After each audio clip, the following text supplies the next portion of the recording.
ചേച്ചി? ഒരു നോട്ട് ബുക്കും കൂടി എടുത്തേക്കോ കേട്ടോ. ആ ശരി ചേച്ചി. മമ്മി നീതുമോക്ക് മാൽക്കിസ്റ്റ് ബിസ്ക്കറ്റ് വേണം. വേണ്ട അത് നീ എപ്പോഴും തിന്നുന്നതാ. വാങ്ങിത്താ മമ്മി. അടങ്ങി നിൽക്കു വച്ചേ. മോളെ ഒരു കോലുമുട്ടായി എടുത്തേക്കോ കേട്ടോ. കോലുമുട്ടായി വേണ്ട, മാൽക്കിസ്റ്റ് മതി. ചേച്ചി മാൽക്കിസ്റ്റ് ബിസ്ക്കറ്റ് ഉണ്ടോ? ഉണ്ടല്ലോ മോളെ. ഓ ഈ കുരുത്തം കെട്ട കൊച്ചിനെ കൊണ്ട്. മോളെ ഓറഞ്ചിന്റെ വേണോ ചോക്ലേറ്റിന്റെ വേണോ? രണ്ടും വേണം. വേണ്ട ഒരു ബിസ്ക്കറ്റ് എടുത്താൽ മതി കേട്ടോ. ആ ശരി ചേച്ചി. നീ വീട്ടിലോട്ട് വാ, നിനക്ക് ശരിയാക്കി തരുന്നുണ്ട്. നാളത്തെ കൂടെ തിന്നാൻ ഇച്ചിരി വെച്ചേക്ക് വച്ചേ. ഇല്ല എനിക്ക് മൊത്തം തിന്നണം.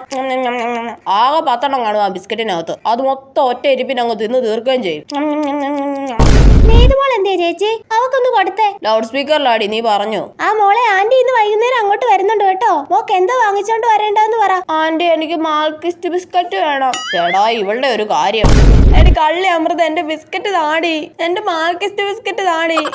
എന്റെ ദൈവമേ, ഈ കൊച്ചിന് ഉറക്കത്തിൽ ഇത് തന്നെയാണല്ലോ ചിന്ത.